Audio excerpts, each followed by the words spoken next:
सभी को मेरा नमस्ते। आज एक सरकार की महत्वपूर्ण स्कीम सामाजिक सुरक्षा पेंशन के बारे में थोड़ा विस्तार से बताता हूँ कि सरकार के द्वारा सामाजिक रूप से कमज़ोर परिवारों को सामाजिक सुरक्षा के तौर पर पेंशन हर माह दी जाती है। मुख्य रूप से ये 3 तरह की पेंशन है, चौथी कैटेगरी भी है जिसमें वृद्धावस्था पेंशन, मुख्यमंत्री एकल नारी पेंशन और विशेष योग्यजन पेंशन। और जो चौथी कैटेगरी है वो है लघु और सीमांत कृषक पेंशन।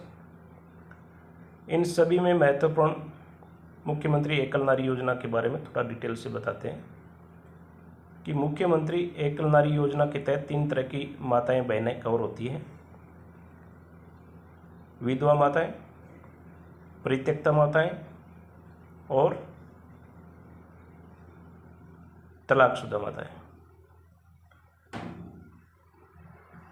तो विधवा के लिए मुख्य रूप से मृत्यु प्रमाण पत्र पति का होगा तो स्वीकृत हो जाएगी। तलाकशुदा के लिए माननीय कोर्ट से तलाकनामे की डिग्री चाहिएगी। और परित्यक्ता के लिए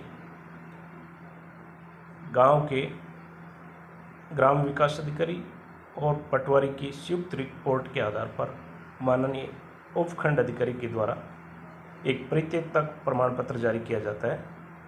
उसमें मुख्य शर्त ये होती है कि वो बहन कम से कम 3 वर्ष से अधिक समय से अपने पति से अलग रह रही हो, जो अपने ससुराल में भी रह सकती है और अपने पियर में भी रह सकती है, लेकिन पिछले 3 वर्षों में उसके पति से कोई संबंध नहीं होने चाहिए।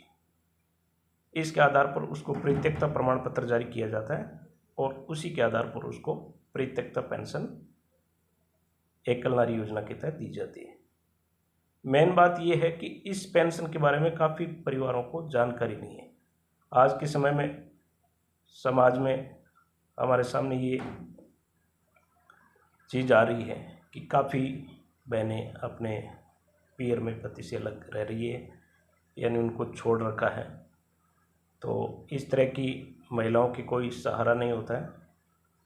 इसी सोच के आधार पर सरकार ने उनको पेंशन स्वीकृत की है। तो आप सभी से मेरा अनुरोध रहेगा कि इस तरह की कोई बहनें हैं अगर अपने आसपास, तो उनको परित्यक्ता पेंशन के द्वारा लाभान्वित करावें।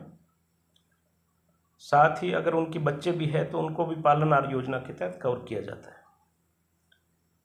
एकल नारी योजना के तहत न्यूनतम 18 वर्ष की उम्र होनी चाहिए। 18 से 75 वर्ष तक की माताओं को 1300 रुपये प्रति माह दिया जाता है, जो अभी सरकार ने 1450 रुपये कर दिए हैं। तथा 75 वर्ष से अधिक उम्र की जो माताएं हैं उनको 1500 रुपये दिए जाते हैं और ये सीधा उनके अकाउंट में आता है। तो अपने आसपास जो भी इस तरह की पात्र माताएं बहनें हैं उनको सामाजिक सुरक्षा के तहत लाभान्वित कराएं। सभी को नमस्ते, धन्यवाद, जय हिंद।